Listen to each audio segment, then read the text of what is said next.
Hey, what's up, guys? This is Matt from License to Watch. I'm here to tell you about our Patreon page. That's right. We have a Patreon page. What is that, you might ask? A Patreon page found at patreon.com/L2W is where you can go to subscribe to get exclusive content. I don't have an echo effect. I just repeated that word several times for effect. So basically, on our Patreon, for just $1 a month, you can subscribe to get extra shows. That's right. We cover bonus movies. We talk about bonus bullshit. Tons of cool stuff. I can't even wrap my brain around how much stuff we talk about. Colin gets deep and personal. Harris talks about people he wants to murder. And I divulge the deepest secret of my life. I'm Mormon. Just kidding. I'm not Mormon. Not that there's anything wrong with that. But I promise you, if you listen to our Patreon, you will laugh out loud. We're three idiots who talk about movies that we love. Some of our previous episodes have included 1996's Twister, starring Bill Paxton and Helen Hunt. An instant classic for anyone who's seen that film. And honestly, for people who haven't seen it. We also dig deep into John Woo's legendary film, Hard Boiled. That's right. The Hong Kong classic is back in podcast form, with us three talking about it at the same length of the entire movie. And coming up next week, you guessed it, 1993's Rennie Harlan classic, Cliffhanger, starring Sylvester Stallone. You heard it here first, folks. We'll be talking Stallone. Oh yeah. So there you go. Head on over to www.patreon.com. Patreon is spelled Patreon for the idiots out there who can't spell. So it's patreon.com/L2W, which is short for License to Watch. But we're clever about it because it's a capital L, then the number 2, and then a capital W. Although they don't have to be capitalized. They could be lowercase. It still works. That's how smart the internet is. So go ahead and head on over to www.patreon.com/L2W any way you like, and subscribe for only $1 a month. If you like our show, think of what that dollar goes to. It helps us produce our regular show, our Patreon show. It comes full circle. It really just helps out in any way you can imagine. Whatever way makes you sleep better at night, that's what we're going to do with the money. So thanks for listening, and here's the regular show. Hot off of his successful ghostwriting job on Mission Impossible Ghost Protocol, Christopher McQuarrie was brought back to direct the next iteration of the series. Writer Drew Pearce wrote the first draft of the script, which was then rewritten by another writer, Will Staples, and eventually McQuarrie himself took over as writer and received final screenplay credit, while Drew Pearce received story by credit. Setting out to differentiate itself from the other films in the series, some new shooting locations were selected, including Vienna, Austria, Rabat and Casablanca, Morocco, and London, England. London became the filming location for one of the film's more memorable stunts, the opening scene of the movie, which involves Tom Cruise's Ethan Hunt character hanging onto the side of an Atlas C-1, a 4-engine military transport aircraft. Cruise performed the stunt himself, which involved him being strapped to the side of the plane and hanging on as it took off. The shot was filmed 8 times, with Cruise being flown upwards of 5,000 feet in the air without the use of a stunt double. An underwater stunt, filmed as a single take, required Cruise to learn how to hold his breath for a record-breaking amount of time. In the end, while the scene was shot in a single take, for pacing reasons, the shot was intercut with other scenes, lessening the believability of Cruise doing it in one shot. However, it was reported by stunt coordinator Wade Eastwood that Cruise had held his breath for just over 6 minutes. After sitting out most of the last film, Ving Rhames rejoins the IMF team for this film as Luther Stickle once again, along with Simon Pegg returning as Benji and Jeremy Renner returning as Agent William Brandt. Newcomers to the franchise this time around are Alec Baldwin as Secretary Hunley, Sean Harris as the villain, Solomon Lane, Simon McBurney as Atlee, and Rebecca Ferguson in a scene-stealing performance as Ilsa Faust. The film was officially completed at 2 a.m. on July 18th, 2015, less than 2 weeks before its official release date on July 31st, 2015.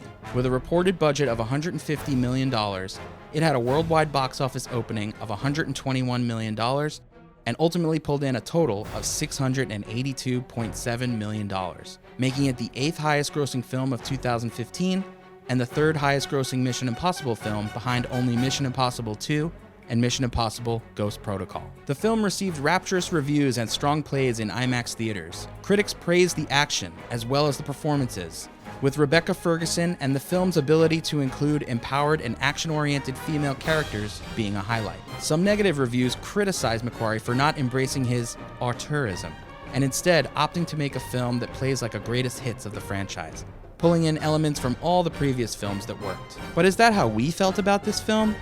You're about to find out.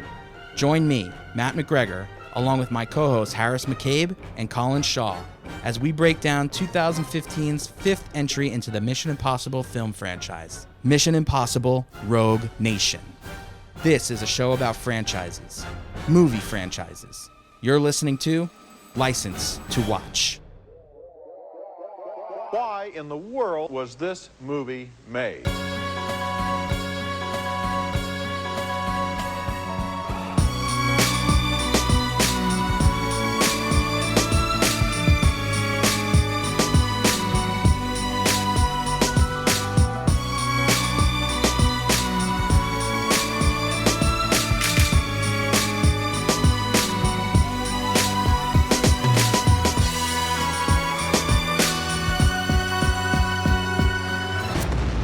All right, here we are. Welcome to License to Watch. Today we're talking about Mission Impossible Rogue Nation. It's the fifth movie in the series.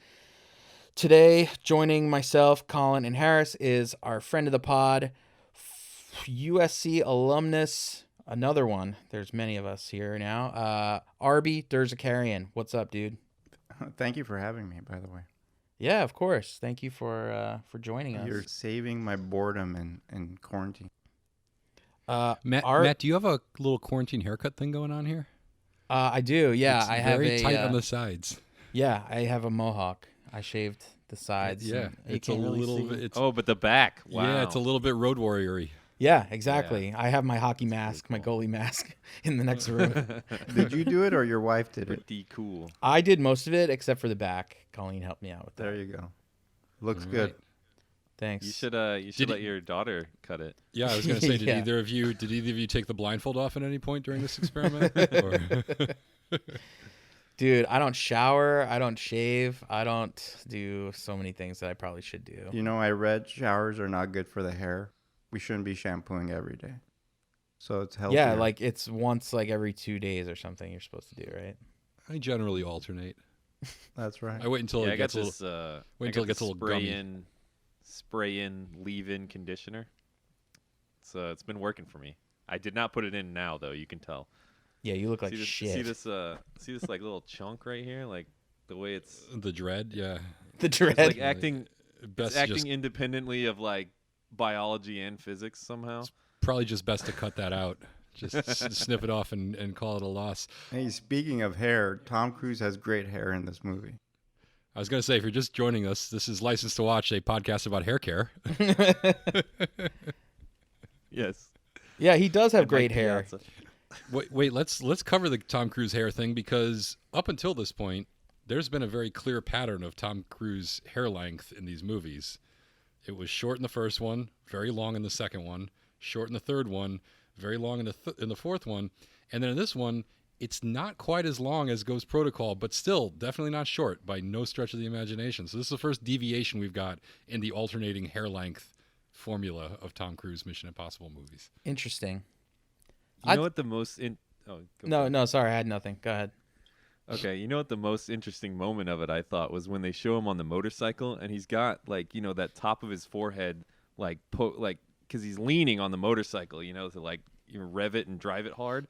And the top middle of his forehead is coming like right into the wind, and then he's got it like going up like that. It's very really highlights that he has hair. Wow. I wish the people at home listening could see you describing this and the activities that you did, because they were not illuminating at all. You would not understand what he was talking about any better if you could see him gesticulating with his hands. It would still be a baffling, confusing nightmare of what is Colin talking about. But if you've seen the clip, it's very clear what he's talking about. It makes perfect sense. I can picture it. He kind of has a widow's peak kind of going on a little bit in that scene with the big glasses. Yeah. But his hairline's strong. It's not going back very far. It's still I felt he was looking a little older in this one. There was nothing. That's funny you say that. I want to make a bold statement from the get-go.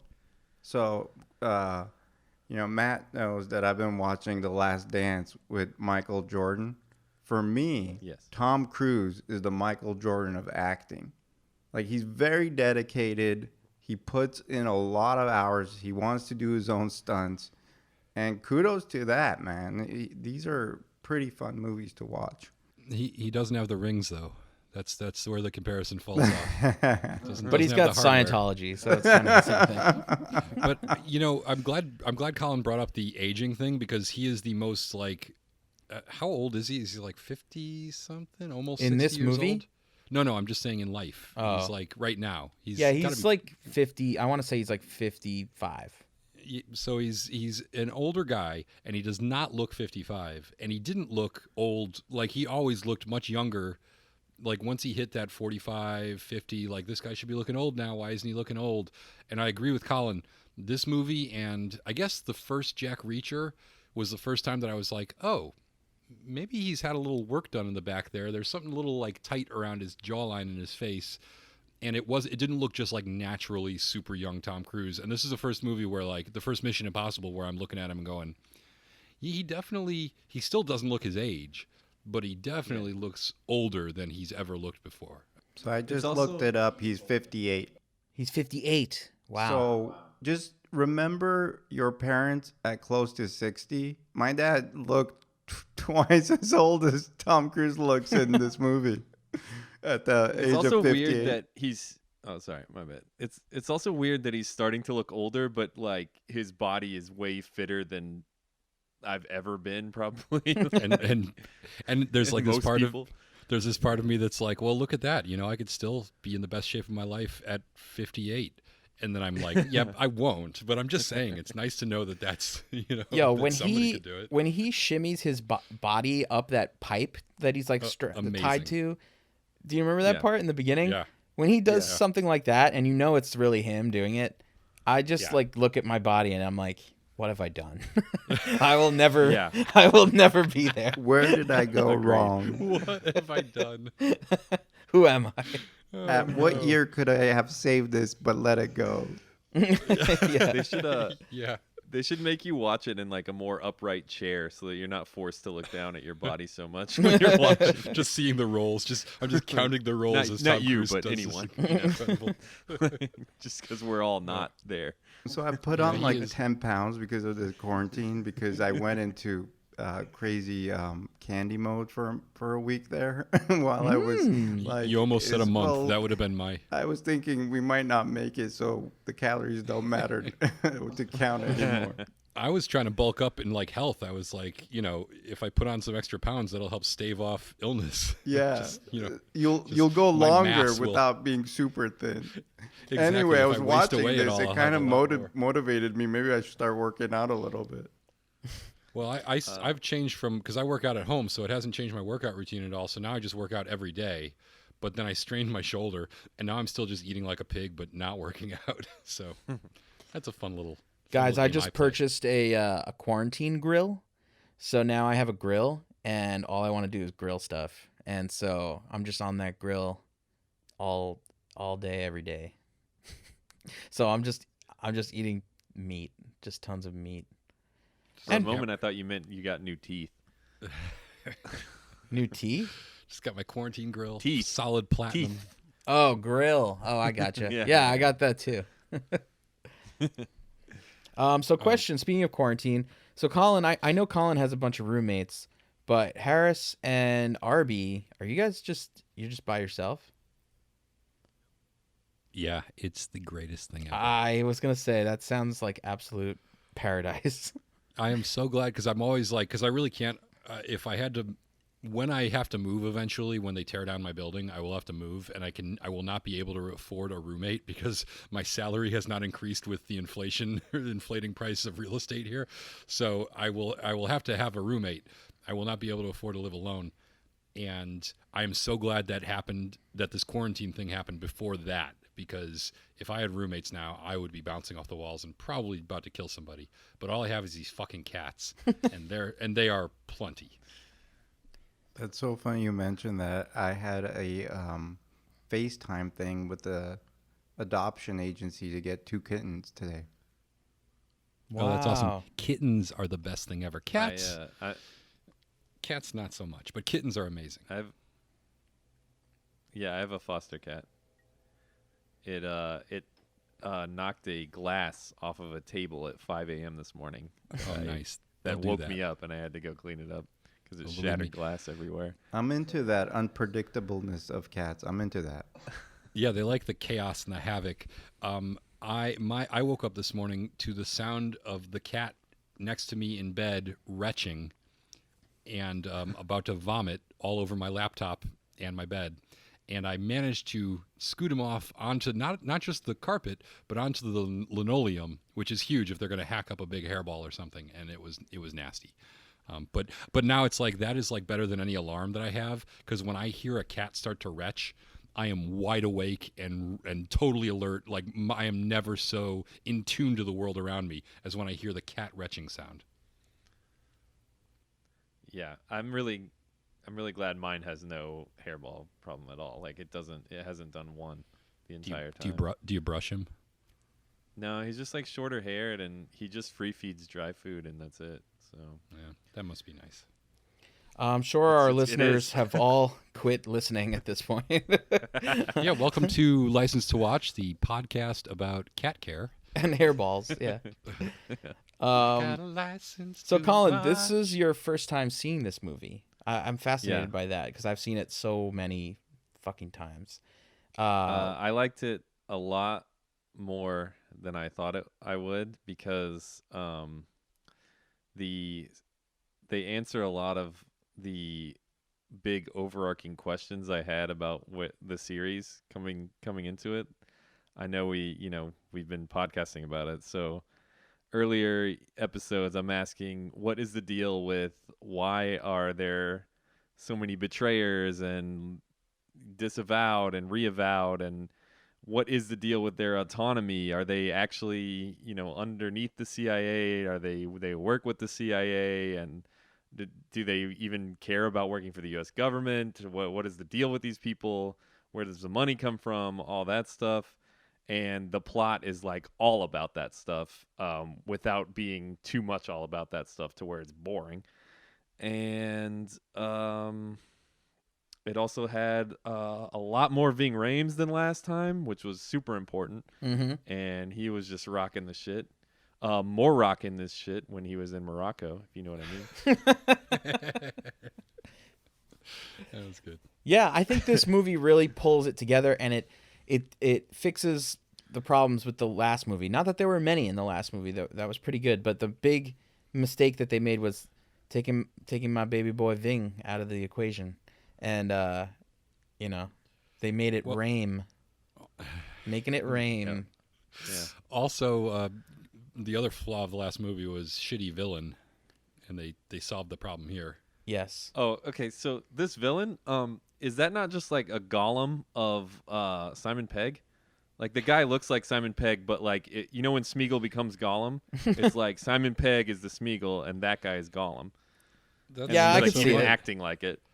He's even acting like it, like the voice and stuff. Like You're just saying that because they're both British, and you think all British men are. Oh, they have the same. spiky little blonde hair, and What's funny is this is like I don't know. Sean Harris has been in. That's his name, right? Sean Harris. I think so. Yeah. He's been in so many movies that I should know, and like that I've seen. I've seen 24 Hour Party People and Harry Brown and Brighton Rock and 71 and Prometheus and Macbeth, and he was in all those movies, and I don't remember him from any of them. And this is the Mission Impossible movies are the only things I know him from.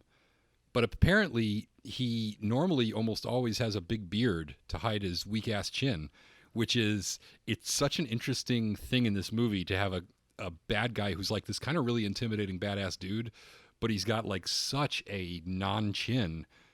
It's like a weird, like it makes him look a little alien. I kind of get the Gollum thing.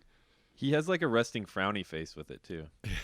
Yeah, rusty frowny chin. I remember him from Prometheus because he's got a really distinct voice. That's his actual voice. He's not like putting on anything. But yeah, in Prometheus, he has a really big beard. So when I first saw this movie, I was like, I know this guy from something, and I couldn't figure it out. And then I looked it up, and I was like, oh shit, he's the guy with the huge beard in Prometheus. I don't know if you guys remember that movie. I blocked it don't. out. I don't remember it. Not many people sorry. do. Did you say he was in Macbeth also? The one with Fassbender, Oh wow. which You is know- actually a really good. It was a really good. He played Macduff. It was a really good Macbeth. Oh, and you know what? I think he was just in that new movie that came out, The King. Is that what it was called? Yeah, I didn't see it, but I think he was in that. Yeah, he was pretty good in that too. And he plays. You know, I think he plays King Arthur in the Green Knight that's coming up, Oh, nice. which looks pretty That's cool. You know, I think I could be a good director for Macbeth. You know why? Oh God, here it comes. Because like anytime like any of the actors are having a problem, I just take them aside and be like, "Look, man, we need to get McGood, McBetter, Macbeth, baby." That was so. It's a long road we have to take to get to that. Just like slap him on the butt and go back in. Disappointing And destination. Arbi, I'm just gonna warn you going forward. Colin's gonna do this 4 or 5 more times throughout the show. He pulls out these puns that are either terrible or so great that they're just above all of our heads and Well, forever Matt, will be. Let me tell you something. Unlike the movie, though, I was looking for an escalation to, the peak, but there was nothing there. Yeah, There Yeah. was no punchline. But Yeah. in What do you this mean? movie, the movie starts out with this great action sequence, and it just keeps building on it as far as the probability of him dying in one of these things. You think the Yes. first one is close to death, but I like that high stakes game in a movie. It's a good chase movie. It's a good it's almost there's definitely some Hitchcockian in there, the shadows when they're chasing each other around at night. I don't know if you guys picked up on any of that or agree with that. yeah. Yeah. And the ticking clock. There's always like a time limit to everything. Where he's under the water, that whole sequence was cool, and like a ticking clock, which is very like a Hitchcockian thing. We the audience know that they have to like accomplish the task before the end of however much time that, is allotted or whatever. But yeah, it's thrilling, and this movie is relentless. It's like one thing after the next leads to a car chase, leads to a motorcycle chase, leads to like this. It's just like it's just relentless, which is great. It's not exhausting. It's like just the right amount. It didn't feel overlong to me, or it never got boring, which is great. You want to just hand out our dolphins now? And It's both tight as far as the script, and it breathes, like you Yeah. said. It just moves. yeah, I was trying to explain to somebody today this movie, and I think one of the things that it does well that keeps you going and keeps it pushing forward without becoming exhausting is that it's basically just action sequences punctuated by scenes of 2 characters talking and having some kind of badass, clever, like Tinker Tailor Soldier Spy dialogues. And it's always like these little double crosses and these little conversations where you're trying to keep up with the plot. And then boom, they're off on a car chase. And then it's, another little conversation. And then, oh, here's a big stunt. And then, this guy's double crossing somebody. And then here's another action sequence, which I think is important, because if it's just all chase, it gets tiring, Yeah, there's a lot of like plants and payoffs that happen immediately that are really like satisfying. Like one that comes to mind is they have the scene with Ving Rhames and Simon Pegg, and they're like looking at Ilsa Faust. They're looking at her like information online, and then they see that she is disavowed, and they're like, "Uh oh, she's bad news." So that's telling us right there that she's actually bad, right? There's something bad about her. And then in the next scene, it's Tom Cruise under the water, and that whole sequence happens, and then she saves him. She pulls him out of the water, and you kind of. It was just the previous scene, but you sort of forget it, and you're like, "Oh, good, he's saved." And then, of course, she knocks out Simon Pegg, and she steals the thing, and then you're like, "Oh yeah, she's bad." Like we just learned this, but I like momentarily forgot. Like there's a lot of those sort of things where it's like they give you information in a scene, and then it's paid off in like 1 or 2 scenes later, but like in a clever way. Yeah, it's just the writing is great, and it's like really tight, like you said. Her character is like basically kind of a really great plot device because they actually kind of tell you up front that she's playing both sides. She's like, I'm playing both sides. I have to. So that for the rest of the movie, she could do, one of two things at any time, basically. And that's how they keep playing it. But they keep, like drawing your interest back to the fact that, oh yeah, she is going to help, but she is playing both sides because she has to. And eventually it's going to come to a head, but it's going to keep you guessing a little bit. And then, like the pacing stuff we were talking about, I watched it for the first time. I watched it at home so I could pause it. There was a few times where I paused it and looked at how much time was left, but sometimes, you do that because you're like, how much longer do I have to watch this? That's not what I was doing. I was like, I'm pretty good with what's happening. Like, I want to see how much time is left because I'm kind of scared like that amount of time means that they're going to like fuck it up. Like they'd wrap but it up I didn't feel like they something. did that, but I had this like anxiety where I was like, okay, this is going pretty good. I need to see how much time is left because I want to know if they have enough time to fuck it up. You're trying to get your bearings in the middle of this twisty plot that's structured. I mean, we've talked about this before about how they make these movies, and this was the first one that they almost intentionally made this way because they've had a few of these. Mission Impossible 2, and I think the third one, and then Ghost Protocol, all had these moments where they didn't really know what the hell was going on. And they were in the process of script rewrites at the same time as they were basically getting the movie together. And we kind of talked about this last time or the time before, whenever we talked about Chris McQuarrie getting this job. This is, of course, the first one that he directs, but he got this job because of the work he did on Valkyrie, where he met Tom Cruise and let Bryan Singer direct that, even though he wanted that to be his baby. And then he wrote Edge of Tomorrow and, a bunch of other stuff. And then that's why he came on to do the ghost writing on Ghost Protocol. And then when they were looking for a director for this one, because Brad Bird, I think, was opting to do Tomorrowland, so great career choice there, Brad. Ouch. And Shots fired. And McQuarrie came on and did this one, but he was, I think, one of the reasons they wanted to bring him on because he'd been through the sort of chaotic nature of these things where this is another one where they came up with the action sequences first and then wrote the plot to fill in the gaps, which I think is like insane, but they've done this more or less on two or three of these movies. And then that's just sort of their technique now, is to come up with action sequences and then figure out what the story is to work around them. They did an incredible job directing the action sequences in this movie. It's like, I know we said it about John Woo in Mission Impossible 2, but it's seriously like ballet. Like, it's flawless. Everything like flows together.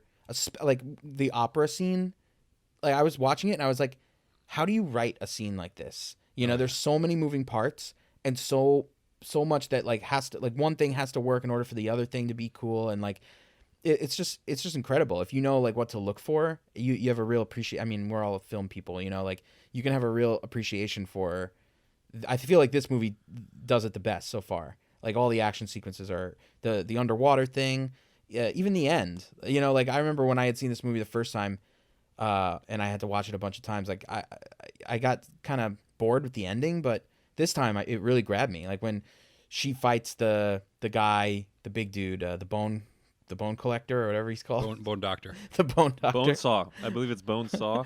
He says that he's ready. Me and Harris worked on a film together at USC. You mean the Bone Cook? The Bone Cook, and that's all I thought of every time. I'm like, what is I that? had the same thought. That was my 508 at USC, was the Bone Cook. What is it? Explain the plot. The less we say about the Bone Cook, the better. No, you piqued my curiosity. It was brilliant.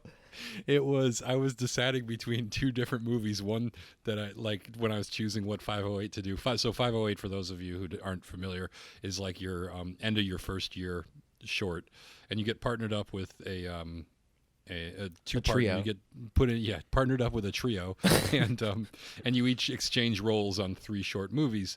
And Matt and the other guy, Kyle Quigley, that we were in a trio with, were both doing kind of horror-themed movies. Matt had a bunch of alien Santa Claus invaders, which ended up being awesome. And Kyle did one called The Suspect, about a zombie being interrogated by the police. That was a period piece, also awesome. And so I sort of shelved the movie that I kind of wanted to make to do this weird one that was based on a dream I had that was kind of also a horror movie. And it was such a chaotic, like, I think I was going for something like a little like David Lynchy and a little like surreal. It ended up being incomprehensible to the point where the next semester they were in one of the beginning editing classes, they get a project where they recut some 508s based on the footage. And so they usually recut pretty good 508s, and they take the script and the footage and they try to make their own version of it. And they really want to get like some of the best ones. So they selected the cream of the crop, and they were going to use Matt's movie, which was Ho Ho Ho, because it was really one of the best 508s that people did. Someone mixed it up and put like a different 508 from the one that they requested for every single project, so people had to do random things. So poor, I think it was Luke Pennington and somebody else had to recut the Bone Cook, and they couldn't even figure out, based on the script and the footage, what the story was. They couldn't figure out what was a dream and what was a flashback and what was real. It was just gibberish. It actually it was fine, but it was awful. So It was good. is there any actual bones? Is there any actual cooking at all? There is a guy who is preparing to cook a guy's bones at the end. He's like a serial killer, and Yeah, he it's like kept a crazy Is serial this killer. bone guy. marrow for dinner? We've talked too much about the Bone Cook. We really just have to Since move we've on talked to that anything much, I have else. one more question. This period piece between the cop and the zombie, what period was that? It was like a 50s. Oh, that's very like- It was black and white. It was supposed to be like yeah, an like old if somebody detective movie. arrested one of the guys from Night of the Living Dead and didn't understand that he was a zombie, how would that interrogation go? And yes, it was also a comedy, and I thought it was really good. I don't know. I thought it was. I love that one. Yeah, it didn't get a huge reaction, but I thought it was pretty good too. Well, it played first at our screening. That's which right. Was, I think the problem. Yeah, they I think gypped if it had- us. Yeah, I think if it had followed. Not to cut your guys off, but to get back to this movie. All this is getting cut out. So Please. I want to say two things about Rogue Nation. A, Rebecca Ferguson. Very said. well Yeah. casted. You were talking about the opera scene. Her dress is like part of the piece. Like it works in the action sequences with the drapery they're coming down, etc. It's awesome.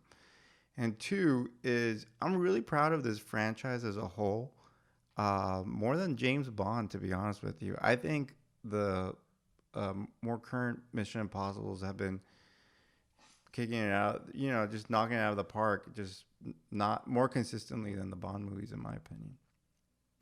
That's an interesting takeaway you have there. I I really agree. like I don't know. I really like the fact that her fighting style involves like putting people's heads between her legs a lot. Didn't Black Widow that's copy cool. that? Did I Scarlett think copy that move? It's become a cliche. Like any Yeah, I was female gonna say. action hero like does that move where they wrap their legs around someone's head. Well, it is like technically in fighting styles and stuff like that, there are ways where you can establish more leverage if you're a smaller person against a larger person by using your body. Like there's like a wrestling move called the Hurricanrana and stuff like that. Like it's about establishing like more leverage and like more quicker movement than your opponent to like put you in position to take them down in whatever way. But But it Matt's also, right. like- It is totally a cliche at this point. yeah, it's also kind of cliche, but it's also pretty sexy. Well, I thought she was really good. I mean, I remember reading somebody, I think Jessica Chastain turned this movie down because she didn't want to do the 6 months of training that it would take to get where you could do these fight scenes and do a lot of your own fight choreography. And I understand that and respect that. She's an actress. She's not necessarily into all that shit. But whatever work Rebecca Ferguson put in, I believed every fight scene she was in. I was like, I buy that she could kick a little bit of ass here because, she definitely put in the time and looked like she knew what she was doing. Yeah, I mean, she was a I was just gonna say this movie basically made her. No one knew who she was before this, and everyone walked away from this movie and was like, "Who was that? who was Right. that girl? She was great. At one Yep. point, she was the lead for me of the movie. Like everything, the whole plot revolves around her. As you guys were talking about playing both sides, well, she's the nucleus of that. They're always chasing her. She's one step ahead, even with the bike scene where she knows he's not gonna, hurt her. So he ends up crashing the bike and hurting himself. She's a step ahead and she gets away. And she also, I think that's a good point, because at this point, how many times can you play the same Ethan Hunt card of, is he letting his ego get in the way? Is he, is he out of control? Is he making this personal when it shouldn't be? These are the themes of every single Mission Impossible movie, and this one too. And there, at some point, it's like, okay, that is not as compelling a narrative every single time. So you need these B character plots to sort of rise to the occasion. And this is one of the reasons I think it's one of the better movies, is because her plot line actually carries the film in a way that his really doesn't have that same impact anymore. Totally. Look, she's like a total badass and like a huge highlight of the film. But like in Bond, it is nice that Bond is like appreciating these women in a way that I feel like Tom Cruise does not pull off. What? Like he's got kind of this like cold dead eyes thing going on, and I do not feel any kind of intimacy between them, even though she's super attractive and badass and everything. And I know you guys are all gonna disagree, obviously, because of what you said already, but yeah, I mean, I don't like being reminded that Tom Cruise is kind of weird. And No, I don't disagree. This I mean, is I the think, part of it that reminds me of that, I think Like, you're spot on, but it's very, like, I just think that's not really a priority for the Mission Impossible movies, is to like have like, actually somebody was just asking me about these movies, and they're like, oh, are there like sex scenes in those movies? And I was like, no, not really. They're very chaste. It's like maybe some kissing, but a lot of times not even that. So it's kind of, that's not, the sexy element of this is just not a factor. That's one of the ways that I think this series distinguishes itself from Bond, is it's not playing off, like, they've got pretty girls in it, but it's not really playing on that sex appeal and that, chemistry between the leads for like a romance angle, even though those relationships are important parts of the plot. It's like very kid friendly in a way. They try harder to Yeah. make the girls like more badass, like they can stand up for themselves and they're part of the team and whatever, as opposed to Bond, where the girls are commonly like, a love interest, and that's it. Even his untrained wife in Mission Impossible 3 ends up being kind of badass and Right. taking care of herself. Right. Yeah, definitely in that realm, it's more progressive than Bond. Bond has been trying to do that a little bit with Skyfall, the opening with Moneypenny, even though she misses the shot. but I feel like it's not totally fair to say like, I feel like it's not totally fair to say that like, oh, they're just being so much more progressive. It is kind of what Harris is saying, where like they're being more chaste and they're appealing to a different audience. Like, but I don't think it's wrong to be sexy. Sexist. Like you have to find a line between being sexy and being objectifying. And I don't know. Well, I mean, And for my personal preference, I want to see romance and sex in movies as well. well, Like I said, I definitely sometimes you think got- there's some sexploitation in this scene. The scene right after the tunnel, the water, like there's this really random cut to her. I think she's even wearing a different suit to be more showing of her legs or something. It was weird. Yeah. Well, like I think she was wearing pants before she went in the water, and I mean, water pants do resist, the swimming motion, but I swim know. better pantsless. I'll cop to that. Yeah. I mean, I think this is you like whatever you like, but I do think this is an issue of, trying to look at a movie for what it's trying to be and not what you wish it was.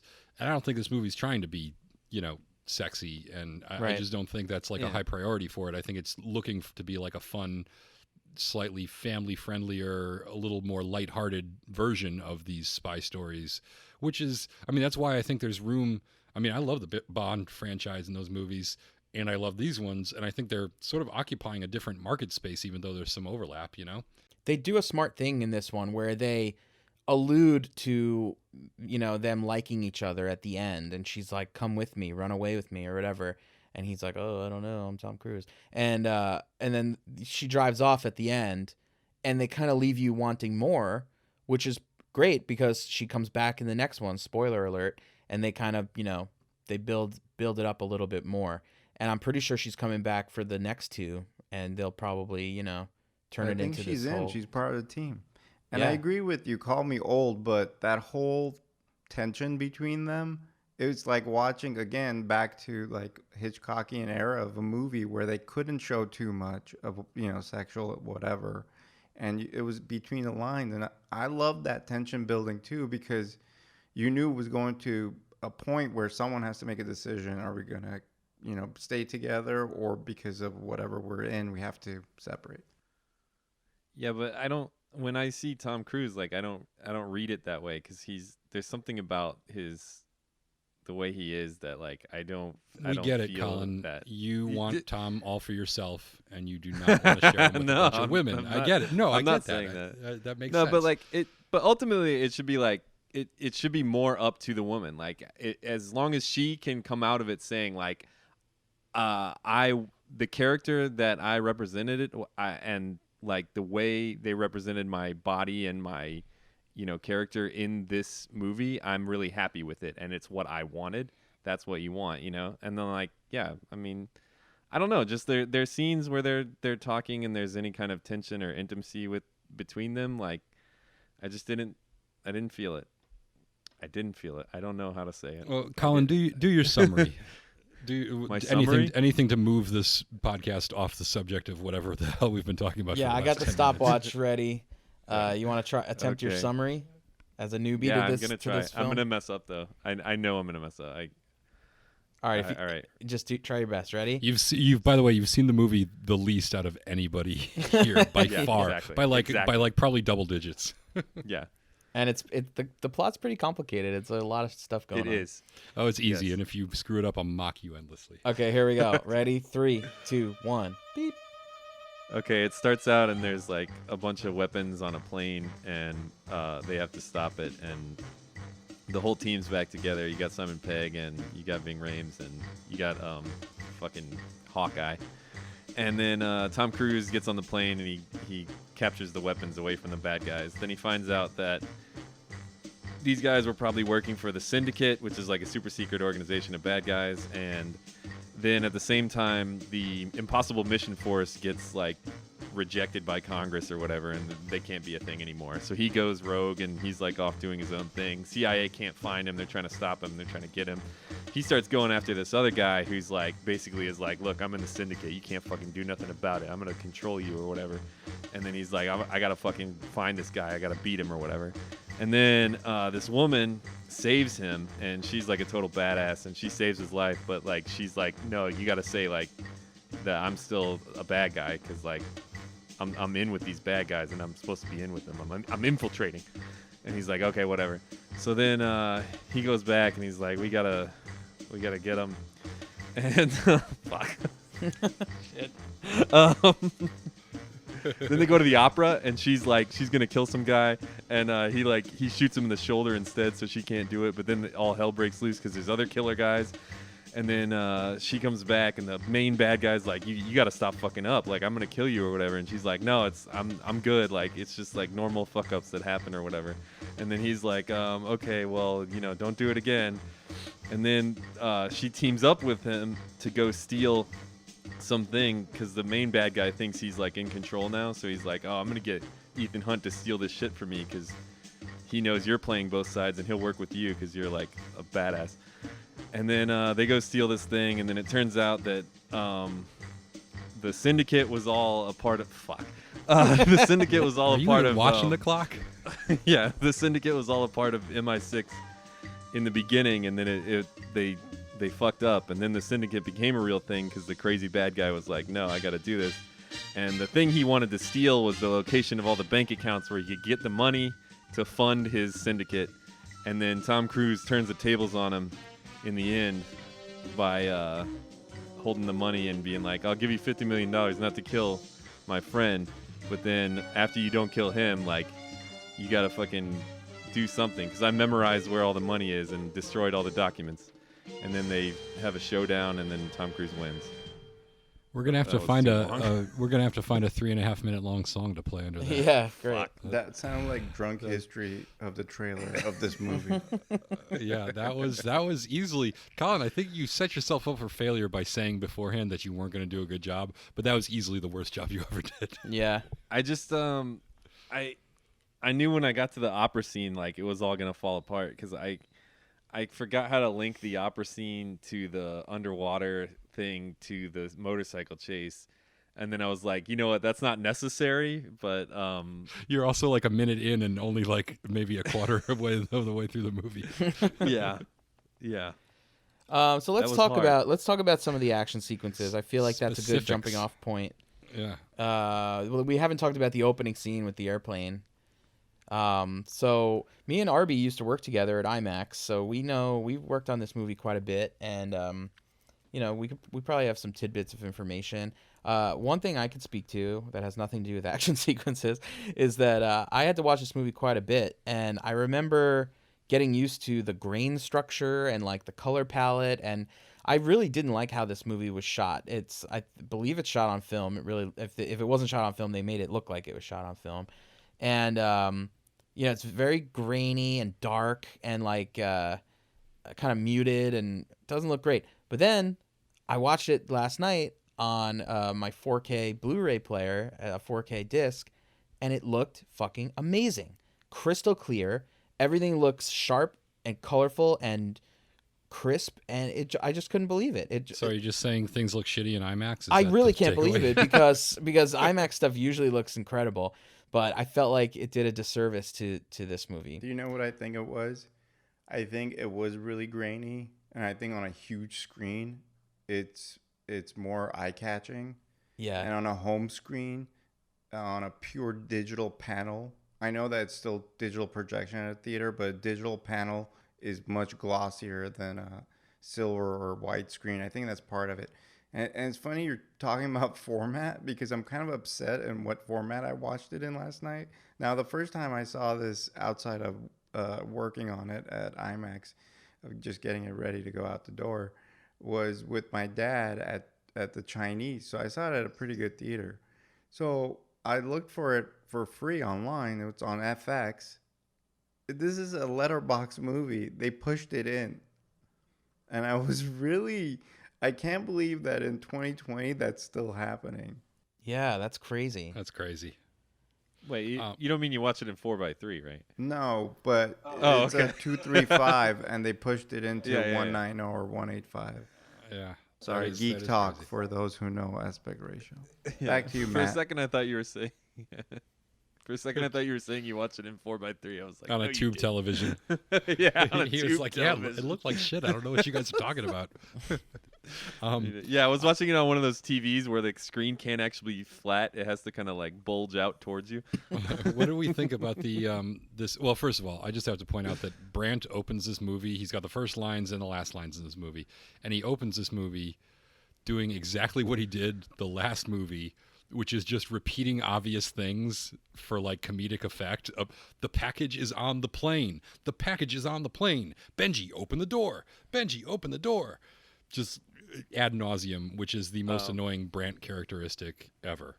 I actually think the opening scene is one of the weakest ones because it really messed with my anxiety of having this movie be too much like the previous one, which I did not like as much as you guys did. And it messed with my anxiety because- of being stuck outside of a plane when it takes off. Yes, we all know that's one of your great fears, and why you did that to that stewardess that one time. Sorry, flight attendant. What do you guys think of the fact that they cut away at a point where they could have shown more? I think him flying out the plane, wrapped to that crate is much more dangerous than what he was doing hanging off the plane. I kind of like that. I'm with Colin that I don't know that this is like the strongest, like the stunt itself. They tied Tom Cruise to the side of a plane, and I know that's probably scary as shit for him, but it's not like very impressive looking when he was climbing up the whatever it is, the Wiz Khalifa or whatever it is, in the last one. That's like some impressive looking shit when he's tethered to the side of a plane. I don't know. It looks scary as hell. I can imagine I would be terrified if that was me, but it's not like I'm like, oh wow, great stunt. The thing that saves this entire scene for me is the look he gives the guy when the guy comes back in and sees him tethered to the package, and he just sort of shrugs and pulls the string and he gets sucked out, and then just hard cut to the credits, which are like great classic Mission Impossible credits that preview the whole movie with these hard cuts in and out of action sequences where you just see enough that you get a taste, but you don't really know what's going on. I don't know. I really like that moment, and I like that we cut away right when we do, because it's like, we know what's going to happen. I completely agree. They don't need to show it. And like what you're saying, it's a lot of wink wink. This movie uses a lot of cinematic language that everyone knows, whether we know it because we've studied it, so we're into we're in meta part of it. But even if you haven't studied film, just watching movies over and over again, you know what that gesture means, in the cinematic thing. And they use it quite a bit, and I'll talk about a couple of other points later on in the movie, but they're definitely using that inside joke type of thing, that you're an audience, you've been here before, you've seen a movie before, you know what we're going to show you. Let's not pretend this is more or less than what it is. It's an action flick. Mm-hmm. Yeah, I thought it was really cool. One thing that stood out to me, I don't know if this stood out to you guys, so they opened the back door, like the back ramp door Benji's of the plane on apparently accident first. Benji's apparently completely fucking incompetent, which is also my least favorite Yeah, part again, of like I don't like where it's going in the beginning, where they're fucking up again, because last movie they literally did not succeed in any of their plans the whole time, which kind of sucked. But anyways, when he opens the big door in the back, and then he opens the second door, and so Tom Cruise gets kind of sucked in the little door, and then basically split in half against the side of the plane, and then thrown into another side of the plane.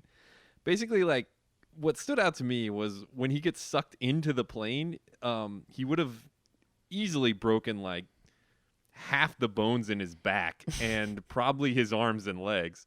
Shot right out the back into his death, yeah. And even the way they showed it, and he's fine right after. But from what they showed, if it was a minor character, I'd be like, that guy's dead. Oh yeah, well Easily. He is Ethan Hunt, and we've seen him get blown up by bombs and missiles and all sorts of shit. And if it's unless it's severing limbs and cutting he's basically like a zombie or something. Unless you sever the head entirely, he could come back.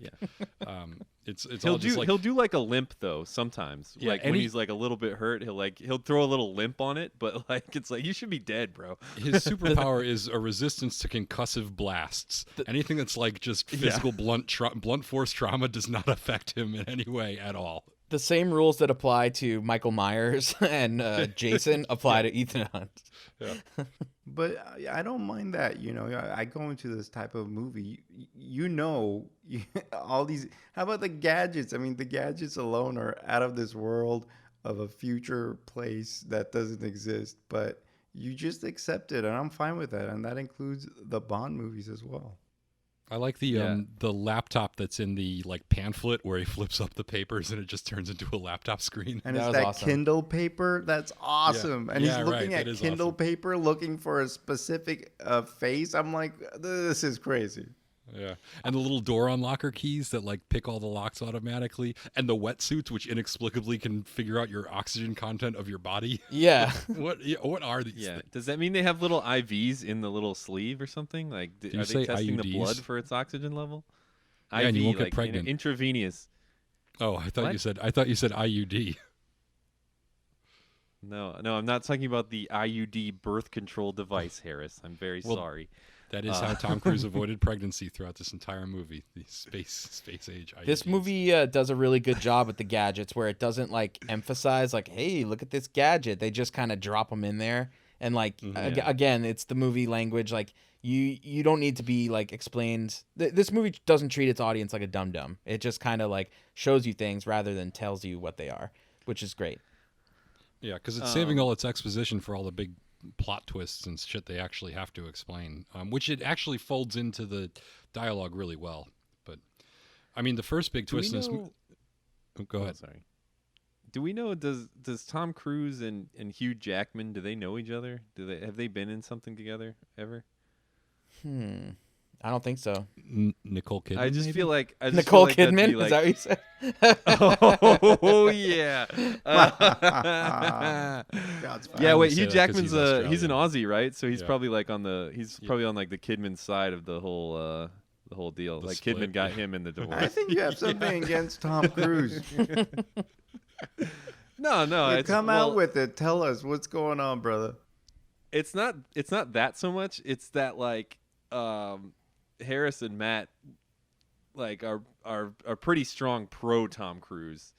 Harris especially, maybe not Matt as much, but Harris is pretty unabashed. Like, can't you split the home life versus what's on screen? Like, when I go see a Tom Yeah. Cruise movie, I'm not going through my mind like his kids, his wife, his religion. I'm just watching the movie. He's a pretty good actor.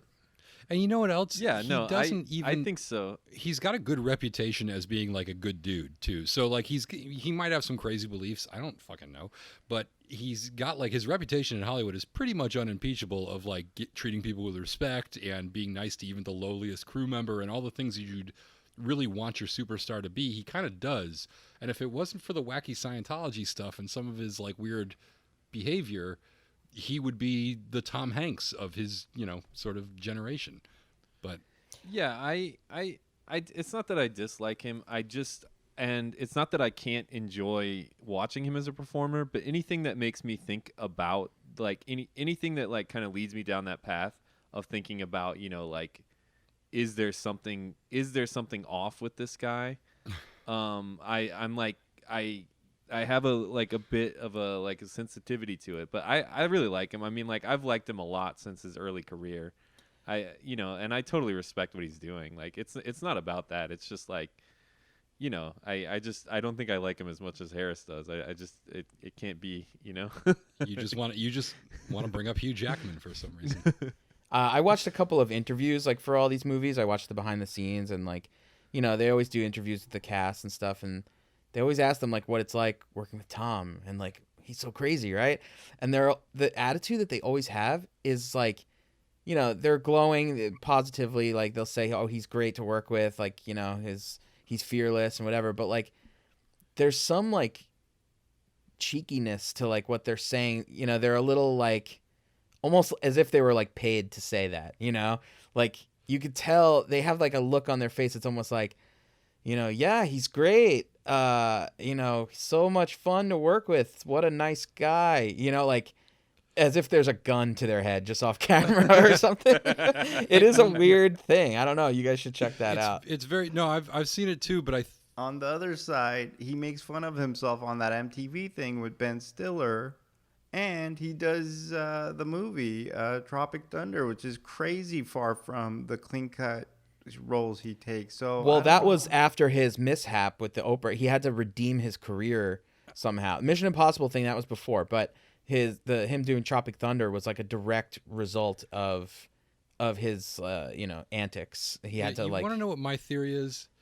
I kind of suspect that maybe he's a moron because a lot of really I'm just saying, I don't know this at all, but a lot of really talented actors, like, you do not have to be smart to be an actor, which is like you can be incredibly talented. I'm not saying that all actors are dumb.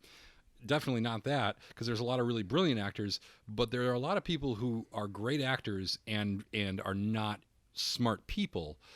And maybe that's part of it, is like, yeah, you can't, like, the smiling is like, yeah, well, you can't carry on a conversation with the guy, but he seems nice enough. Or God knows, if he traps you in a corner and starts talking at you for a while, and you just got to smile politely and act like you understand what the hell he's talking about, that could be annoying, but he's still a good guy.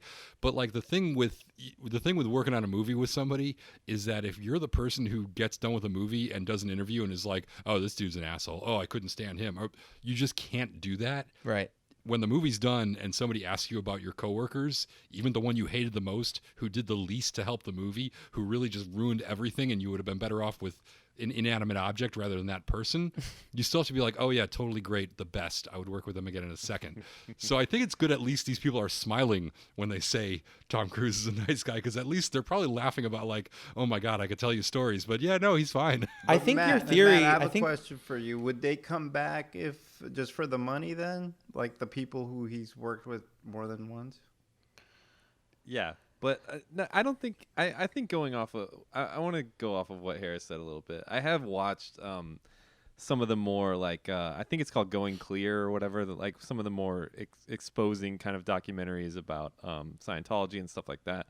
And I actually got the impression there was a guy, I don't remember this guy's name, but there's like a high up guy in Scientology that was sort of always kind of assigned to Tom to, you know, recruit people that had a high profile to like be involved in some way so that, you know, Scientology as an organization could say, hey, look, we have these people.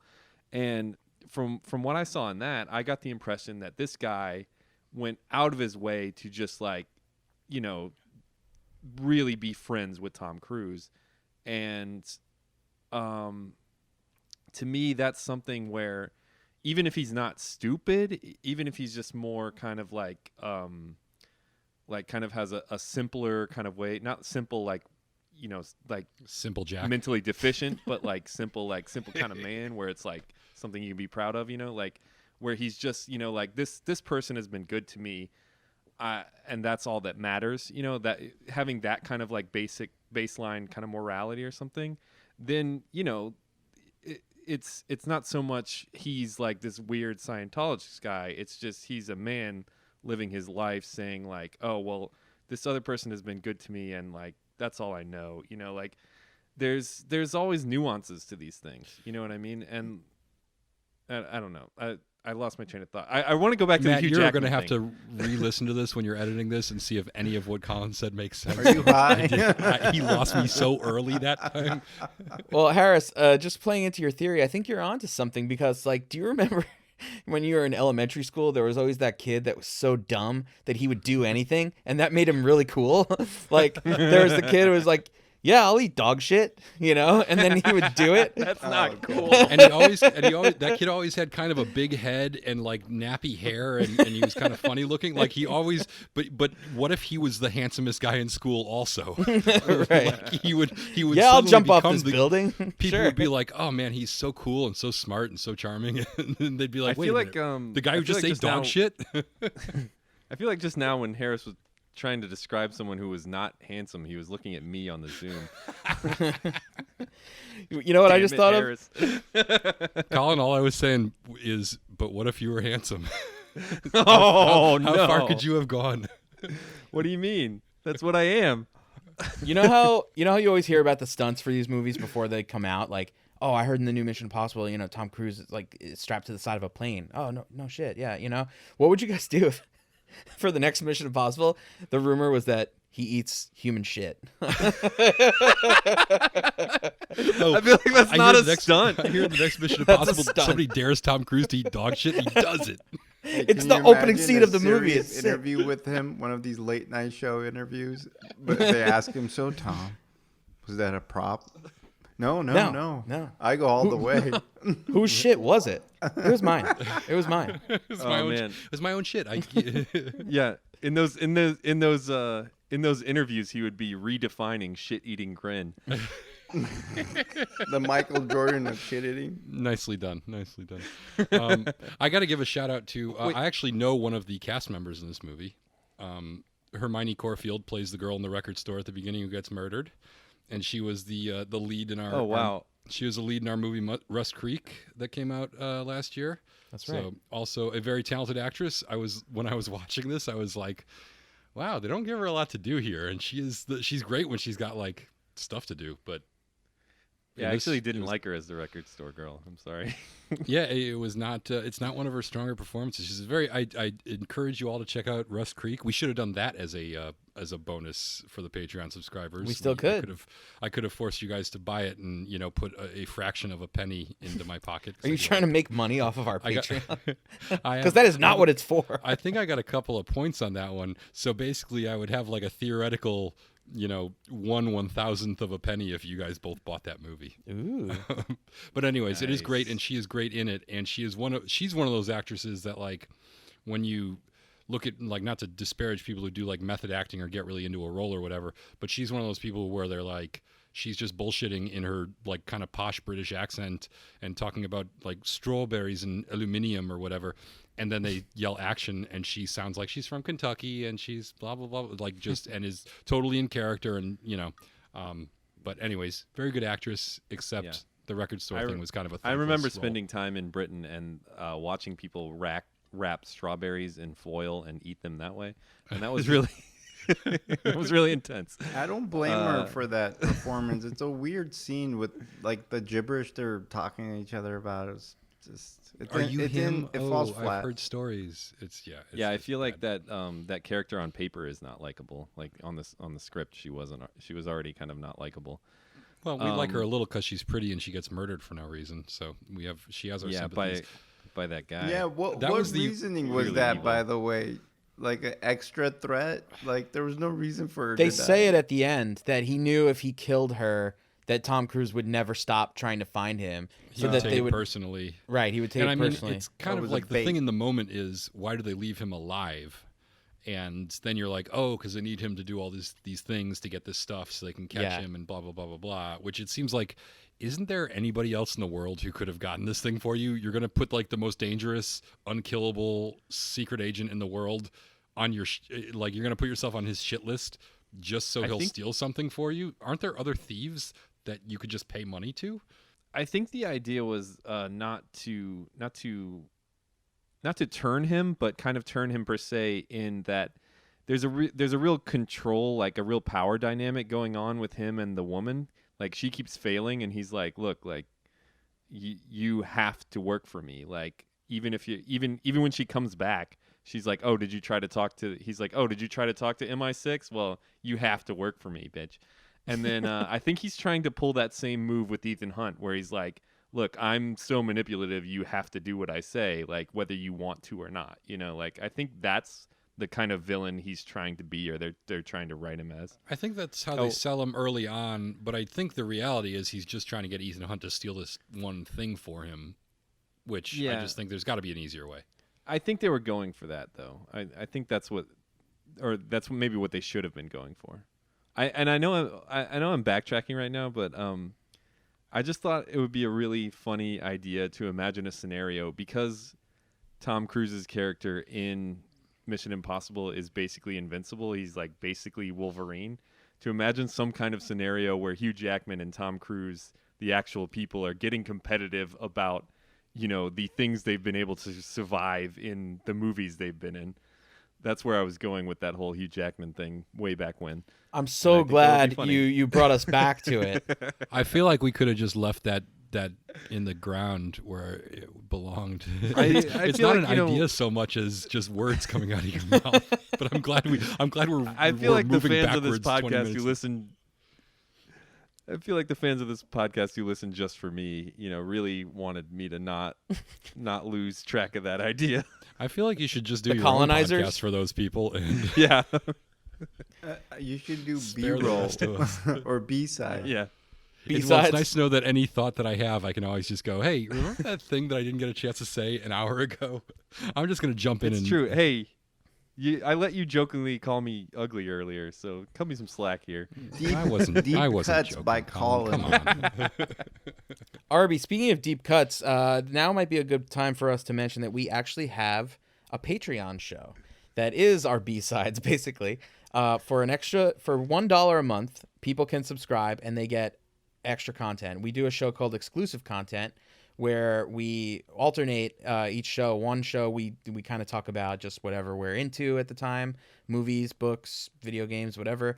And then we usually, for the alternate show, we choose a bonus movie that we focus on, and we dissect just something kind of fun that isn't related to or isn't What are directly some of the bonus related. movies we've done so far? Twister, Hard Boiled.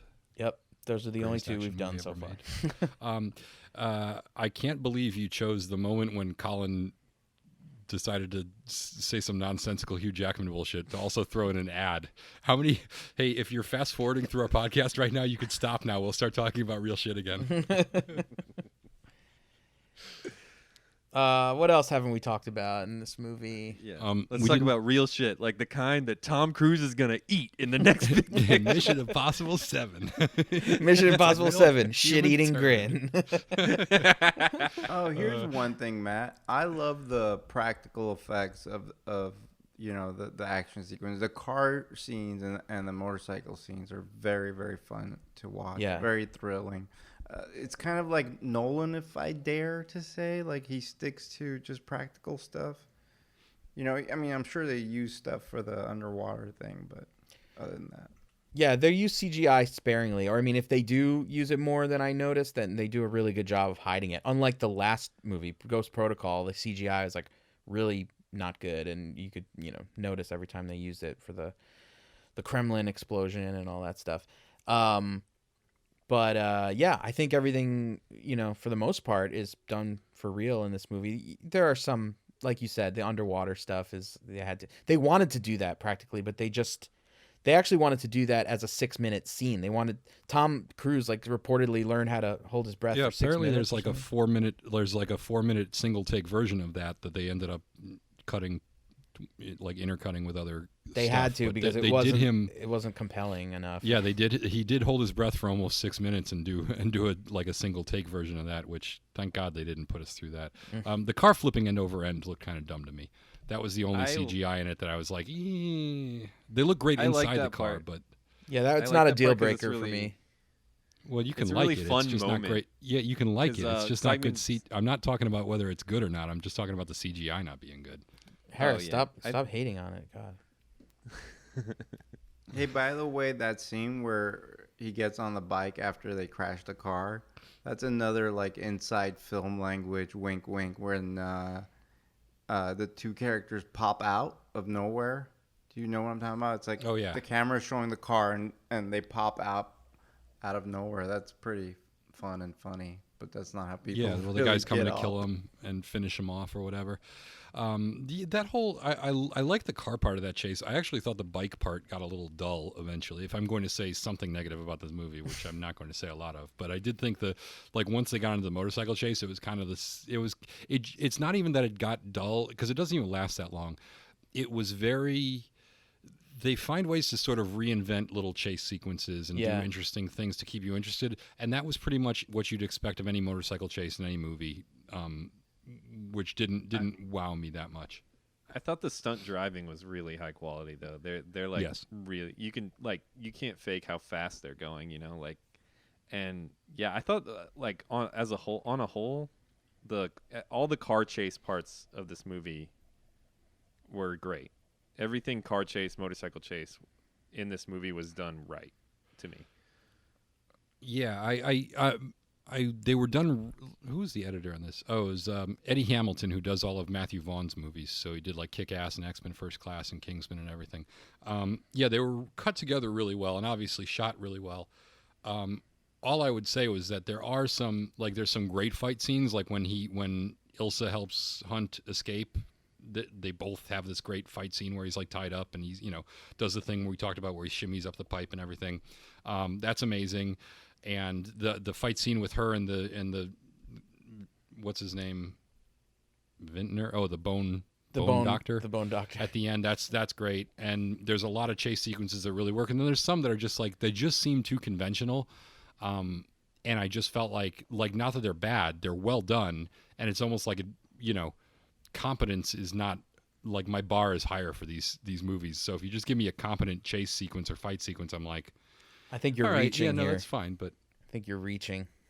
no, I'm just saying that's like the one thing that like sort of stood out to me is that every once in a while they don't actually, go that extra mile and do something that blows my mind. I mean, high maybe bar the to motorcycle sequence, but I even like how when they do those like hairpin turns and they're like bending down so that their knee is like touching the street, basically, like all that stuff. And even something as simple as like they put a stupid purple shirt on Tom Cruise and it looks awesome. Like I don't know what that shirt is or why It's he's like wearing the gaudiest Euro trash shirt. Yeah, I love exactly.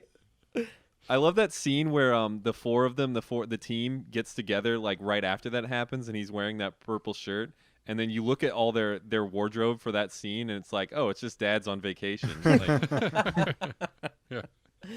One of my favorite lines is when Simon Pegg tells him, "Are you sure you want to drive? You were just dead." yeah. He's like, what are you that is talking good. about? What do you Yeah, it guys was kind of fun. 'Cause what do you guys, or how do you guys feel about the treatment of Brant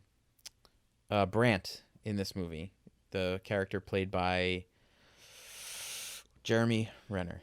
one of the things I liked the most about this movie, and that doesn't involve any, because honestly, like I said, I'm not going to continue bagging on the action scenes, but I did think what made this movie one of my favorites was how often in the non-action scenes it found ways to surprise you.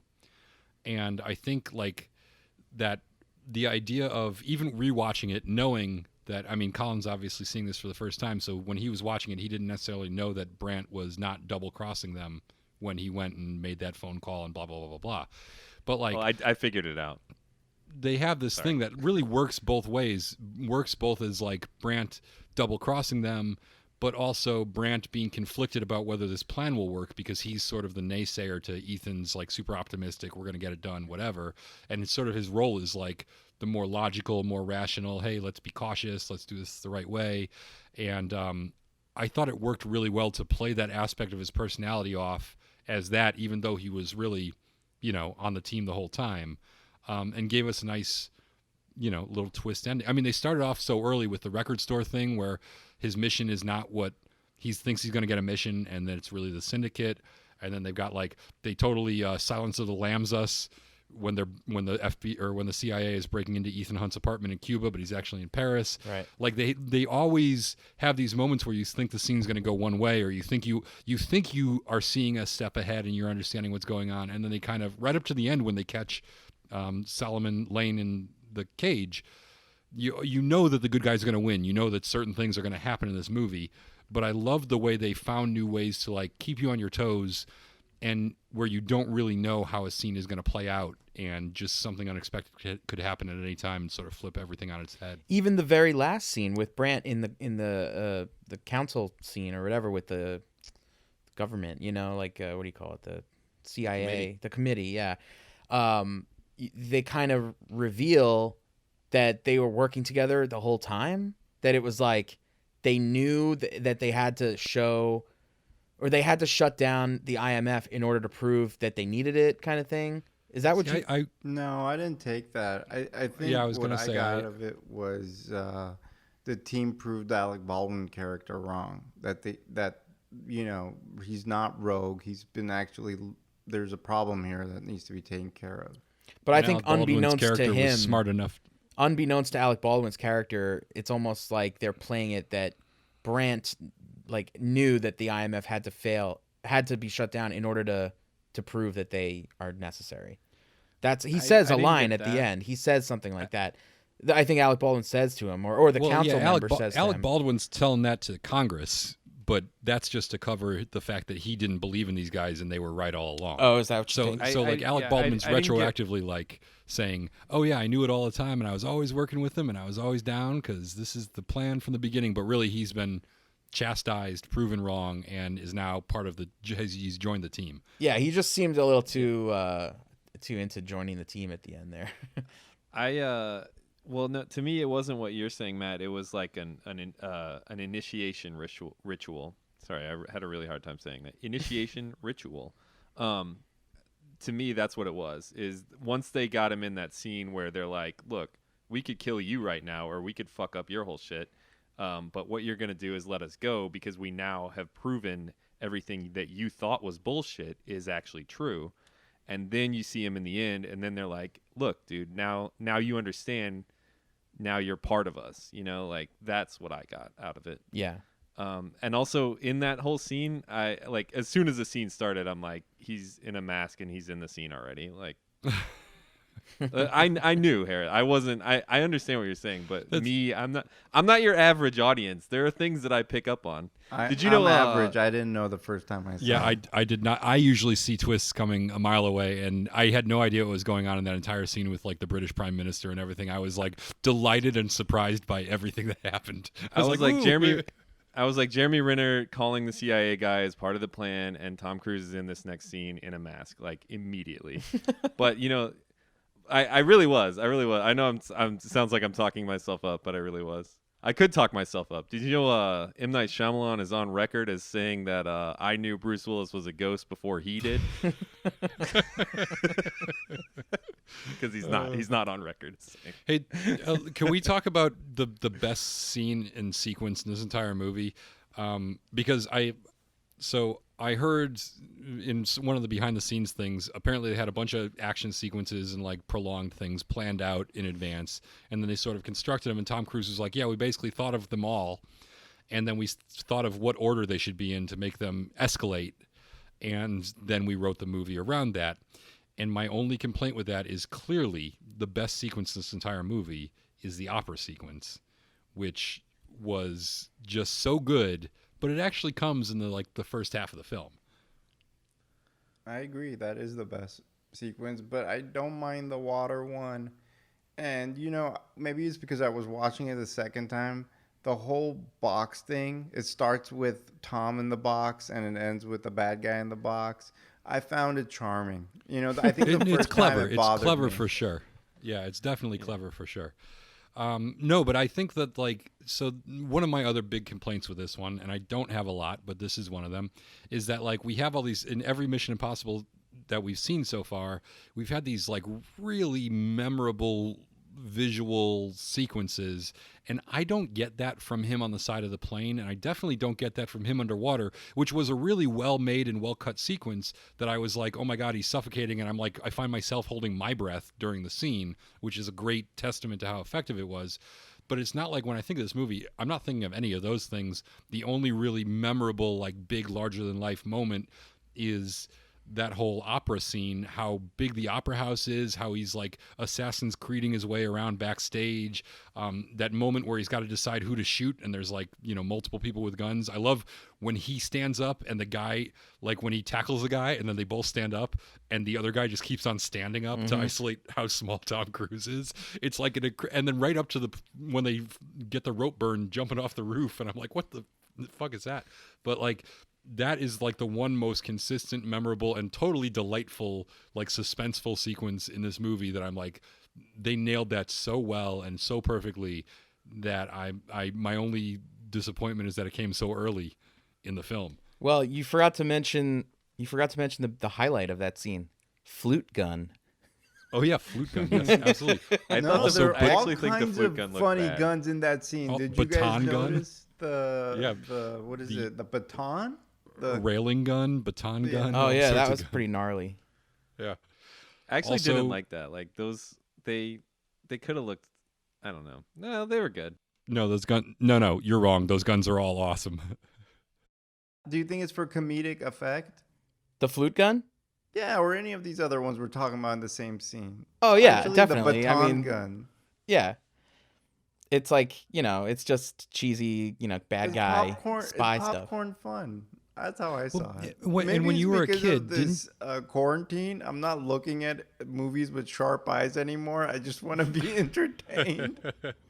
But when you were a kid, anything that was remotely gun shaped or could be put in a remotely gun shape, Oh, yeah. you would play soldier with. If somebody gave me a police baton, I would not be playing riot cop with it. I would be pretending it was a shotgun. gun and shooting people with it. Exactly. And this is all this is what filmmaking is. It's all the games you played when you were a kid, especially in an action movie like this.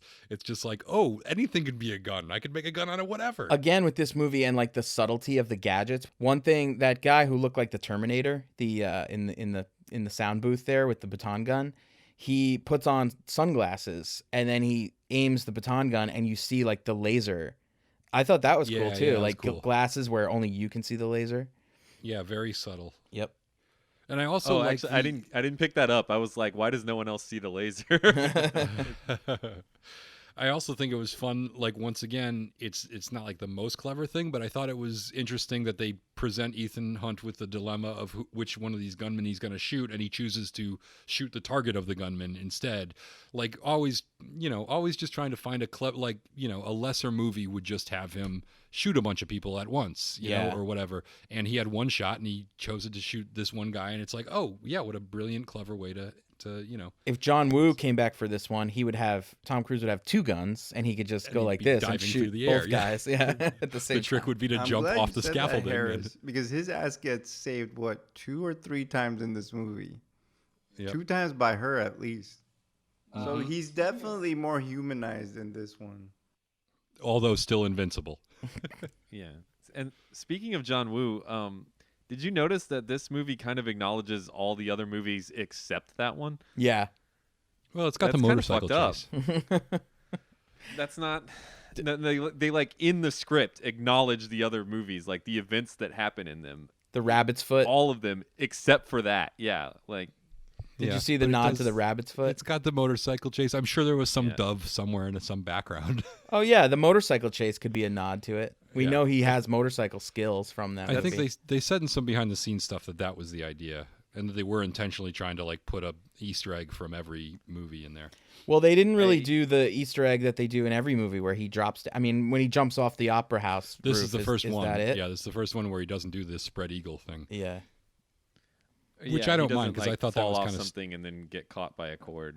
Right. I thought it was kind of stupid anyways. I was fine with them never doing that again after the first one. Yeah. I feel like they kind of it felt overt that they weren't acknowledging 2 and they were acknowledging the other ones to me, and I did not like that. Well, what are we talking about? I mean, they acknowledge Ghost Protocol in the beginning because they talk about the events of that film directly. And then and they also talk about the events of the first film where he talks about them robbing the CIA, and then that's right. There's something else they talk about specifically, whatever happens. I think it's only the rabbit's foot about part 3. I think they say something about part 3, or it's alluded to in that same conversation where it's like, we've been doing that, but there's no there's references to what happens in the other ones, but specifically not one for 2. I feel like the motorcycle chase is the reference for 2. That's not acceptable to me. I'm sorry. Matt, cut all this. Look, I think do you have more? Do you have more to say about this? I'm the one over here giving. You really want to beat this dead horse a little more, Colin? Go for it. I'm the one over here basically giving all the movies above a 7. So it's okay for me to say something else is unacceptable. I think. Fair enough. Yeah. You're a soft touch. Are we ready to rate this thing? Have we said all we need to say about this? I've got so much more to say about this. For another hour on this thing, but no, if you want to get to the ratings, let's do it. All right. So who wants to go first? We really haven't talked about like a lot of the movie, but really, all right, throw something at me. I mean, we could talk about the finale. We haven't really talked about the setup of that. And how they build Lane up into the thing I wished about the finale. You know how they're at the table, right? And they're at the table, and he gets to the point where he saves Simon Pegg with the whole, like, I'll give you $50 million, and, like, I memorized the whole thing. And then there's this moment where they're sitting there, and they're surrounded by all the baddies, and the baddies are all, like, closing in on them, and then they're, like, giving each other a look, and they're looking at the baddies. What I would have really liked is for, like, some of the bad guys, because he had access to all their money, he could have paid some of them off. So some of the bad guys killing the other bad guys at that point would have been really an interesting twist thing, I think, because I thought they were going to go in that direction. It seems like. Yeah, I watched Westworld. I wanted Solomon Lane to be like, 50 million is enough. Beep. And he just blows up everyone. I changed my mind. I don't want the rest. He got greedy. By the way, you buried the lead. That should be at the top of the things that this guy can do. He reads a list of detailed numbers in like half a minute. He's got it. Like, well, they always do that in all these movies, that he does something. He can draw, a perfect picture of someone on his hand in like 2 seconds. He's a great artist. He can read lips from miles away. Yeah. And apparently he can memorize several different long and unmemorizable numbers all at once. I was wondering if maybe he just didn't memorize them, if he just like was Memorized memorized one. like 3, and he was like, yeah, I got these 3 Yeah. down. I actually kind of thought they were playing it that way, which would have made what I said even cooler, where he's like, oh, I didn't really memorize it all. I just paid the other bad guys to fucking... No, it's definitely do this." cooler for him to somehow miraculously, unbelievably memorize every single fucking number. I guess what he could have done is just transfer No, a I lot get of... it. He could have transferred all the money into like one bank account and only memorized 2 numbers, the 50 million one and the 2.5 million one or whatever, or 2.5 billion one. Right. Yeah, but I thought that was a clever ending, and it was a good, like the foot chase was good. I love the part where Hunt tackles the guy through the window, and then you follow the other characters, and then when they goes in through the window, and then you follow the other characters, and then as they're running by again, he comes out through the other window. It kind of reminded me of was it Mission Impossible 2 where Mission Impossible 3 where he goes jumping out of with a rabbit's foot. We don't see what happens inside the building. Oh, we yeah. just see him jump and parachute out the window. Right. That's also when he puts on the limp is after that, and I was like, okay, so after all this bullshit, you're limping from some This is going what got through him. sugar Yeah, glass jumping twice. through a window. Some off-screen bullshit that we don't even see. Yeah. Yeah. Hey, I have They a do it- question for you guys. I just want to make sure I got this plot right. So the British MI6 lead guy, right? He buried this because it got out of control and he didn't want anyone to know it. Like, he wasn't even part of the cut. He just was like, I'm embarrassed about this. Let's forget about it. He started the most powerful terrorist network in the world, and he was like, oops, By that will accident. definitely get me fired. I better just keep this I'm one not under going my to hat. tell anyone. Let's Yeah. not do anything about this. It's fine. Yeah, maybe if I just pretend like this doesn't happen, it'll just go away. I got the impression that what they were trying to say is that he was basically trying to start his own IMF, but get people who were, more morally flexible or something like that, and it backfired. Yeah, because that's that basically, obviously would backfire. I don't, yeah, that was his plan, and then it got out of hand. And I guess the idea is that he's paying, like he's sort of blackmailing Rebecca Ferguson's character into trying to get to the bottom of this, so he can thwart it himself, and he doesn't have to be embarrassed into admitting that this was all his fucking fault and he did it all without permission or whatever. So I think it's funny that they have like this super secret code on the budget of this project, yet the guy can start the project without the budget on his own. Like, shouldn't getting this thing going require the prime minister to give some super secret voice code or whatever?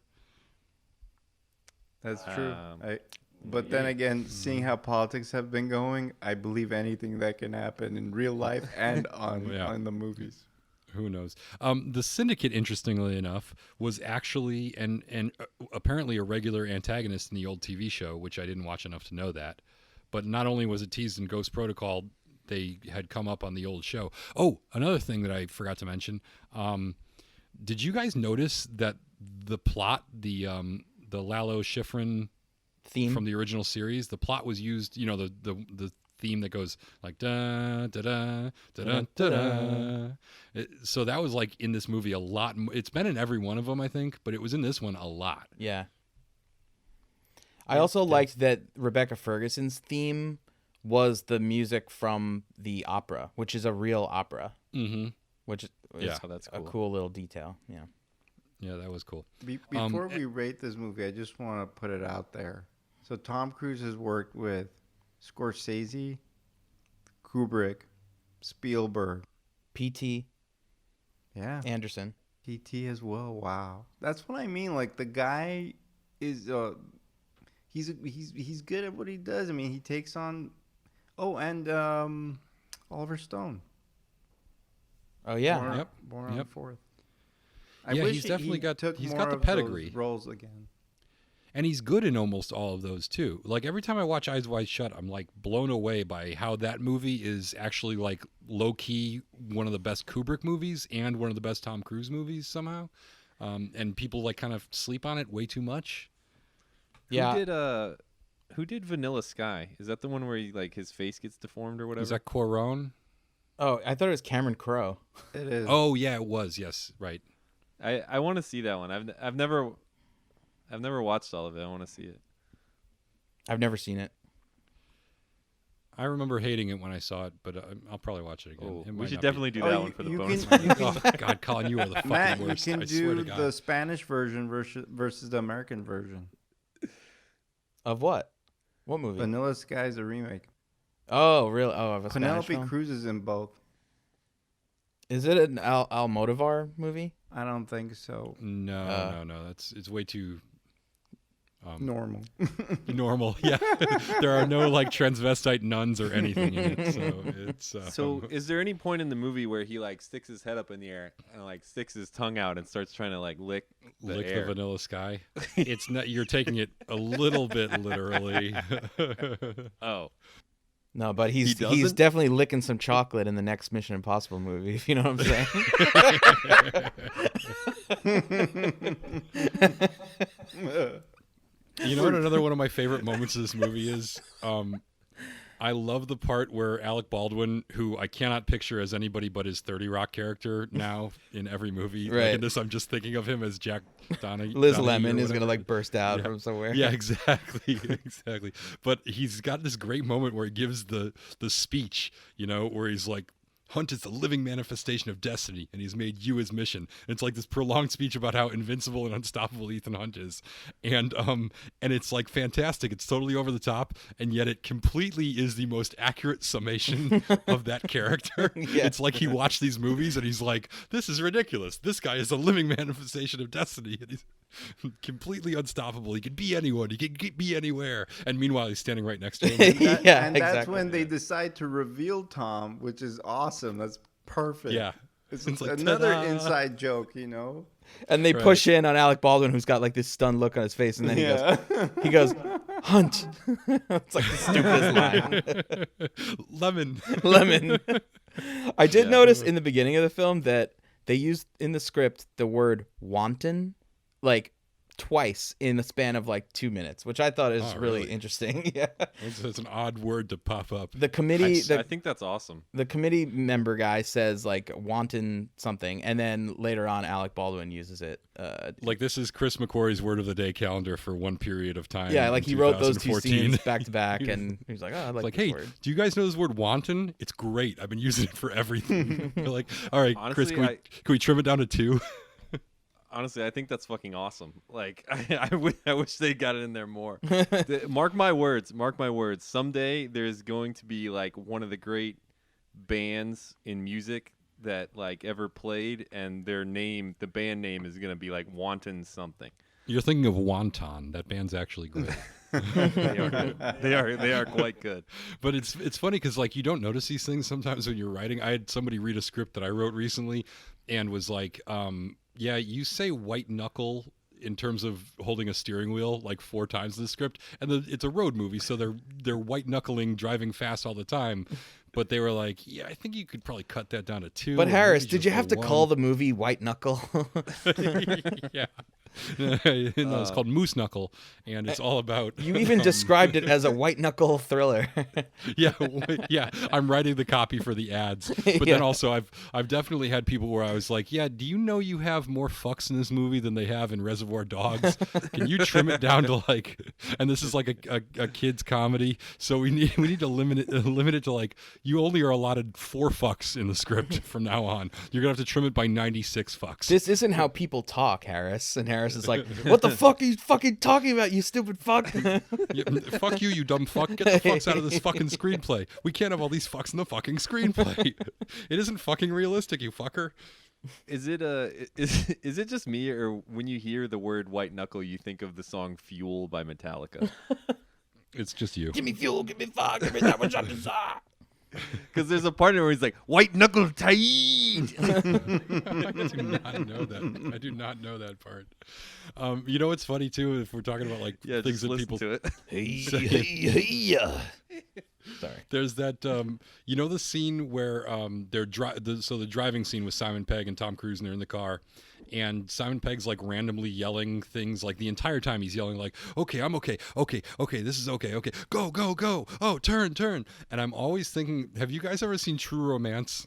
Yeah. And Michael Rappaport is this actor Dick Ritchie who's auditioning to be on a T.J. Hooker reboot, and he's just reading like his sides are just that kind of scene where he's like the driver of a car that T.J. Hooker has just jumped on the roof of, and he's like, get him off the roof. Look out! And he's like pretending like he's driving the whole time. And all I can think of whenever I see an actor doing what Simon Pegg's doing in this movie, which is like reacting to imaginary driving stuff, I'm always just thinking of Dick Ritchie's audition scene of like pretending like it's intense and being like, go, look out. I actually love his character in that movie. I love the line, you're telling me to put my seatbelt on now? Yeah. Yeah. I think Simon Pegg really nails that scene. Like he made that scene for me. I think this is his best performance so far in the 3 Mission Impossible movies that he's been in. His character has like come full circle, I think, or True. fully formed. Agree. Yeah. Do you think he's really playing Halo though? Halo 5, you Yeah, mean that product placement that they had there? Yeah. Do you think they had a stunt video game player for him because he couldn't play good enough? Yeah, I thought the bit where he gets tickets to the opera, and decides to like just pick up and leave work and to like Vienna. Go to Vienna. Yeah, and then they play it off like he didn't know that Right, was right, Tom Cruise. right. How Like stupid his is ploy. this guy? Yeah. Yeah, exactly.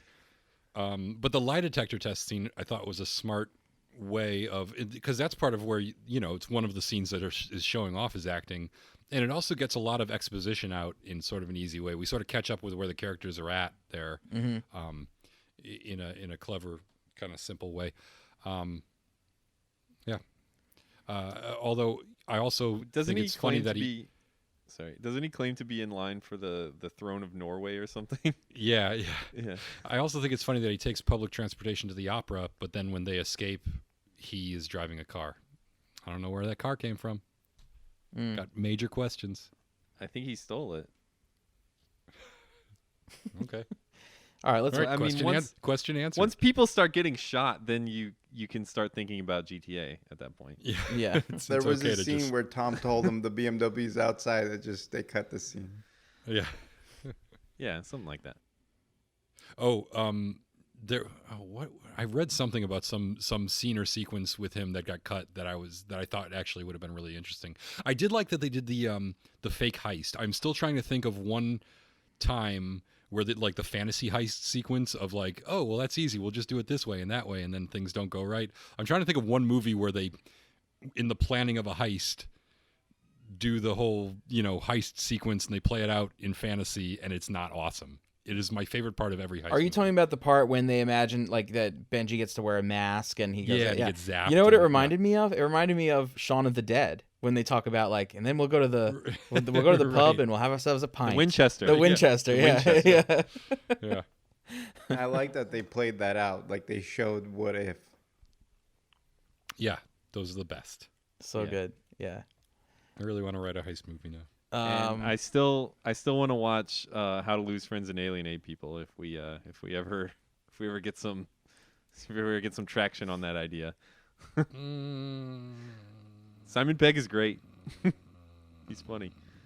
I actually, when I was in the Star Trek movie, I had to go in for a costume fitting, and I had to go to this place in Hollywood somewhere, I forget, and it was pretty dead. There was no one there. It was like 2 people working. It was just like a wardrobe kind of like facility. Like, they just have shit hanging up all over the place.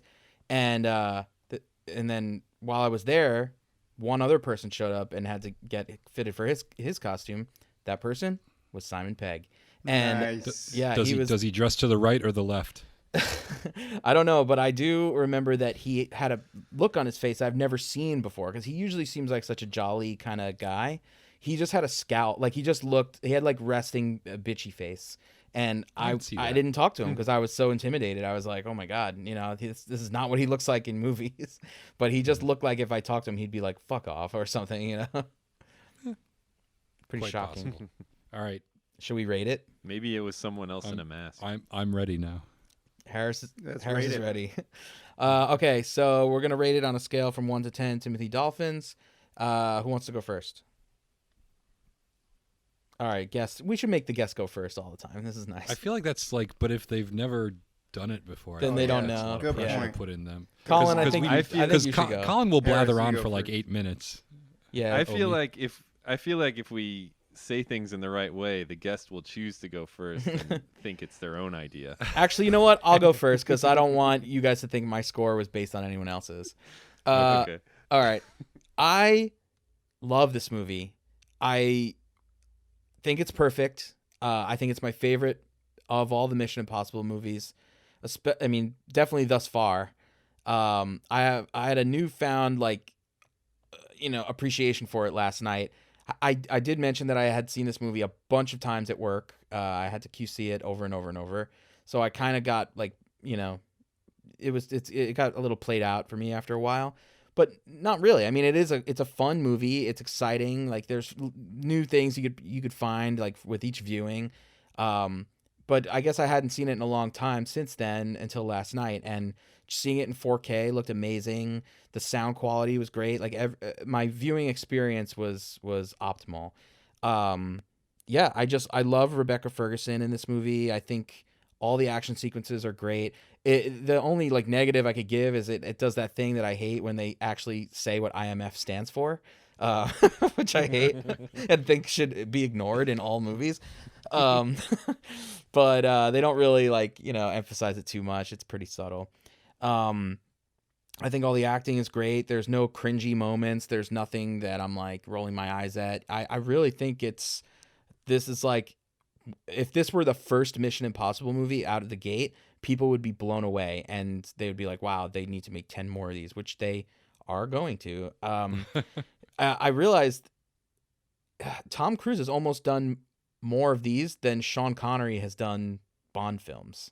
There's what do you think they're going to do? Do you think they're going to kill this franchise off when Tom Cruise doesn't want to do them anymore or eventually dies in a horrible stunt accident?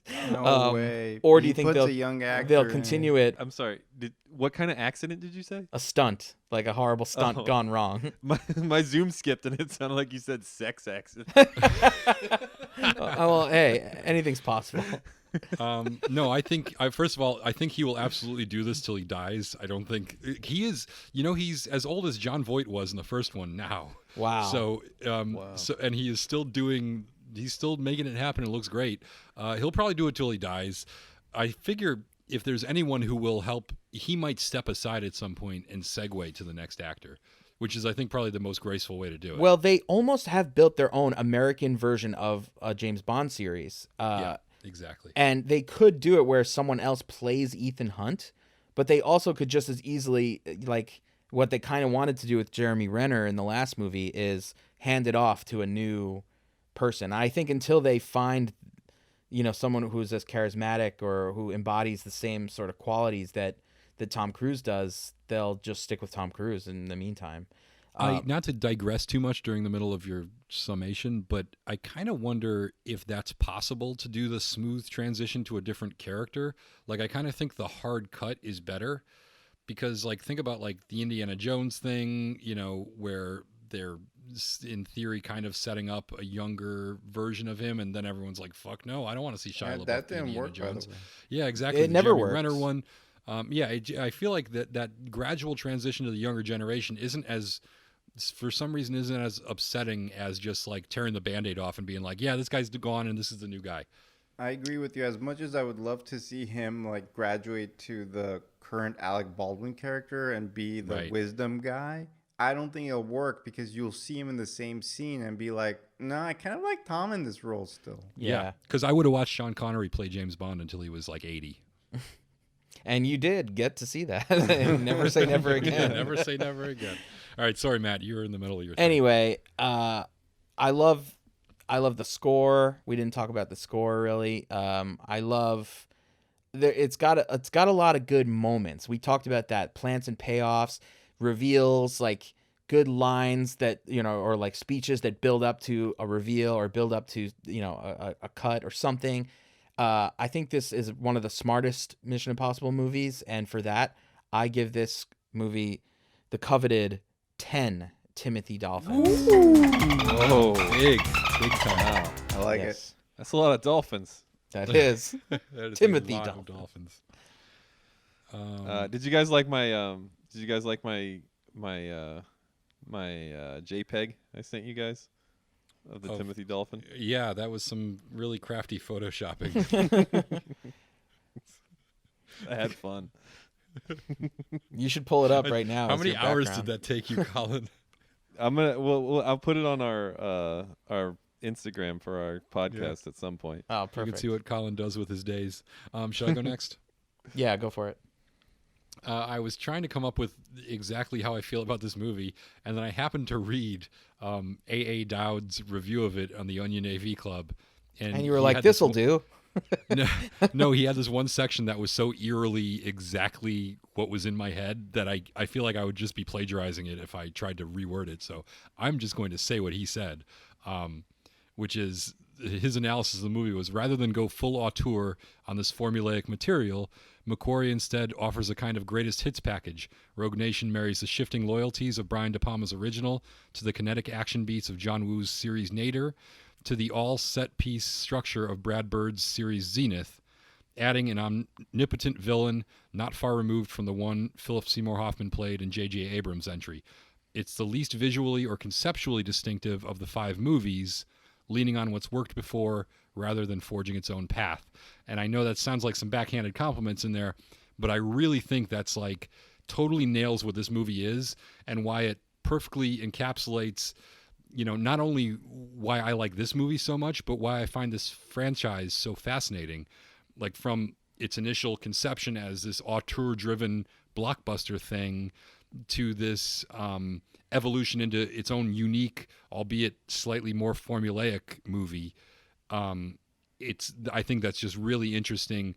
And while I said it probably doesn't have my favorite action set pieces in the series, other than the Opera House, and some of the, you know, I quibble with some of the minor stuff, like the chases and the fights are technically amazing. The plot twists are excellent. I think you said it great. It's like all the scenes just totally work. And like all the ingredients of what makes a good Mission Impossible movie are present in full force. So I was really debating, and I went with 9 Timothy Dolphins, but I was on the fence between 9 and 10. Wow. That's also a lot of dolphins. Yes, we have many dolphins accumulated so far. Arby, you ready to go? Yeah, sure. So first of all, I think I should retract my comment about the Bond series being inferior because clearly I need to go back and refresh on the first 4 at least. I haven't seen them in a long time. And in that regard, I think, you know, you guys have been watching them, I think, in a row. I haven't. So for me, this was like a single standalone reminder of, I've seen all of them, but this was, you know, the most fresh one. And I was doing, I don't know if you guys were doing this, but I was like, oh yeah, this is the one with the water. That's great. Oh yeah, the opera too. Oh my God. They have all like the best ones that I remember. So again, just, you know, agreeing with you guys on a lot of the things you're saying. And I think it does have to do with the quarantine. And I think it has to do a little bit with wanting to jump on a call and feel normal for a couple of hours with you guys and missing just being around people like Matt who me and him would talk movies among other pop culture stuff while we worked together during the breaks. So with that, I think I got a bigger excitement knowing these are the scenes that are coming up that I'm going to really enjoy. And usually at home especially, I get lazy. I watch things in pieces, and it was a breeze watching the whole thing, even though I think it's 2+ hours. So I'm a little, you know, my rubric is a little, you know, 10 would be Godfather, so I can't give a 10 for me, but I'm giving it 8. All right. Wow, 8 Timothy Dolphins. That's incredible. It is a fast 2 hours, 2+ hours. I like it when you restate what's happening because I know that's when you're going to drop in that soundbite, Exactly. which I love. Yeah. Roll those beautiful Timothy Dolphins. Yes. All right. Well, Which, by the way, wait, do you guys love the soundbite? I love it. I do. Yeah. I really can't wait till we get our soundboard going. Oh, I can't wait. I'm saving up for We it. need a few more Patreons. Yeah, if come we're on, out people. If you like this show, give us your $1.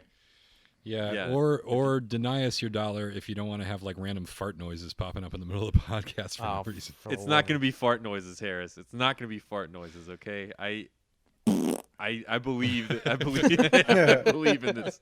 I believe in this soundboard. Auga.